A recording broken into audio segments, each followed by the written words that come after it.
Hello student, in this video lecture we are going to discuss most important chapter of the physics, human eye and colorful world. Question number first है the far point of a healthy person is. Healthy person का जो दूर बिंदु होता है वो infinity पर होता है, यानी यहाँ पे हमारा बी ऑप्शन जो होगा बिल्कुल सही होगा. आगे बढ़ते हैं क्वेश्चन नंबर 2 की तरफ. तो क्वेश्चन नंबर 2 में पूछा गया a ray of light travelling in air fall obliquely on the surface of a calm pond it will. तो जब एक रे एयर से शांत तालाब के जल में प्रवेश करती है तो वो अपने माध्यम से थोड़ा सा विचलित हो जाएगी, यानी यहाँ पे बी ऑप्शन जो होगा बिल्कुल सही होगा, डेविएट टुवर्ड द नॉर्मल. ठीक, बढ़ते हैं आगे.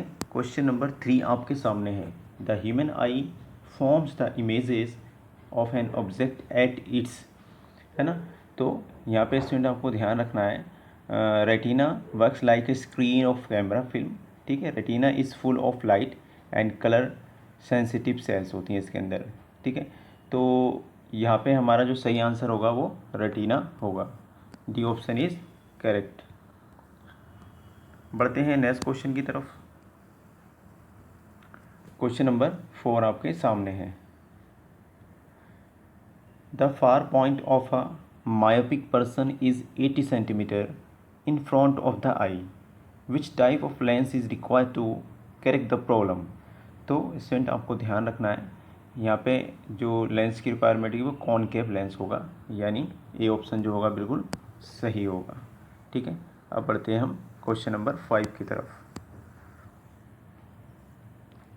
क्वेश्चन नंबर 5 में पूछा गया है What color did we obtain on mixing red, green and blue light?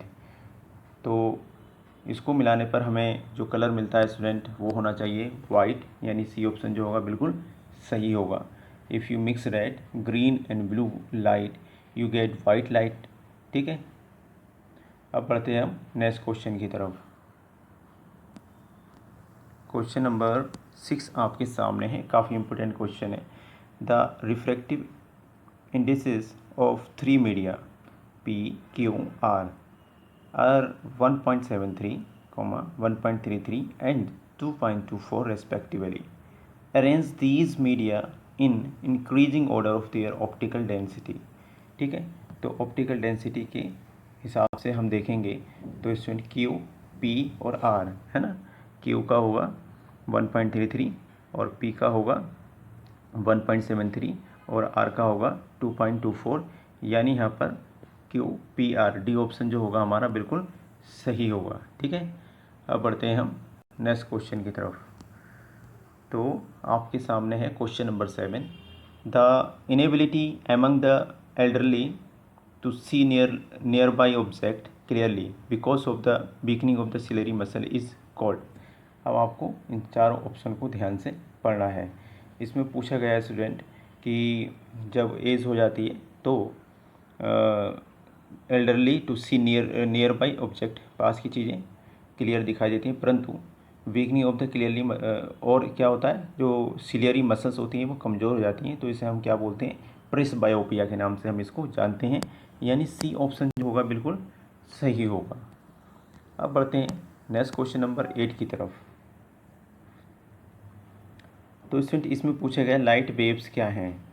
ये एक तरह का इलेक्ट्रोमैग्नेटिक रेडिएशन होता है, यानी कि electromagnetic radiation are waves made of the oscillating magnetic and electric field and include radio waves, microwaves, infrared and visible light, ultraviolet, X-rays और gamma rays आदि. तो यहाँ पे हमारा जो बी ऑप्शन होगा बिल्कुल सही होगा. ठीक है, आगे बढ़ते हैं. नेक्स्ट क्वेश्चन आपके सामने है. इसमें पूछा गया है the muscle of the iris control the. ठीक है, तो the pupil of an eye provide variable aperture whose size control by the iris. ठीक है, तो यहाँ पे जो सी ऑप्शन होगा वो बिल्कुल सही होगा, ओपनिंग ऑफ द प्यूपिल. ये रहा आपके सामने नेक्स्ट क्वेश्चन. तो इसमें से पूछा गया है at what rate the event should be projected to have a clear image. आपको ध्यान रखना है 24 फ्रेम्स पर सेकेंड, है ना, फ्रेम रेट, क्या बोलते हैं इसको, फ्रेम रेट। तो बी ऑप्शन जो होगा स्टूडेंट बिल्कुल हमारा यहाँ पर सही होगा। अब बढ़ते हैं हम क्वेश्चन नंबर 11 की तरफ। What is the least distance for clear vision in old age.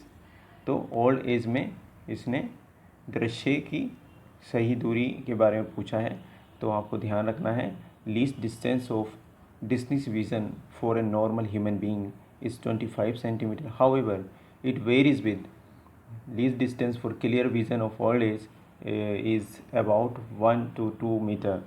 यानी यहाँ पे हमारा जो बी ऑप्शन होगा वो बिल्कुल सही होगा। पढ़ते हैं क्वेश्चन नंबर 13 की तरफ। 12, तो क्वेश्चन नंबर 12 है, the value of f and u for a concave lens are always. तो यहाँ पे पूछी गई है एफ और यू की वैल्यू किसके लिए, कॉनकेव के लिए। तो स्टूडेंट आपको ध्यान रखना ये होती है नेगेटिव, यानी सी ऑप्शन जो होगा बिल्कुल सही होगा। क्वेश्चन नंबर 13 आपके सामने है। तो 13 में स्टूडेंट पूछा गया है यहाँ पर, द एंगल थ्रू विच अ रे of light turns on passing through a prism is called. यानी प्रिज्म से पास करने पर क्या होगा। तो पहला ऑप्शन है angle of the deviation, angle of the emergence, angle of the reflection और angle of the incident. Questions के ऑप्शन को आप ध्यान से पढ़ेंगे तो कर लेंगे इजीली। तो यहाँ पे स्टूडेंट आपको ध्यान रखना है, एंगल ऑफ डेविएशन की बात कर रहा है पहले ऑप्शन में, और दूसरे ऑप्शन में बात कर रहा है angle of the emergence, and C option में angle of the reflection, and D option में बोला गया है एंगल ऑफ द इंसिडेंट। तो यहाँ पे हमारा सही आंसर होगा स्टूडेंट ए ऑप्शन, वो डेविएट करती है यानी angle of the deviation. Last question इस वीडियो का, व्हेन डू वी से a person is colour blind. किसी भी व्यक्ति को हम कलर ब्लाइंड कब कह सकते हैं।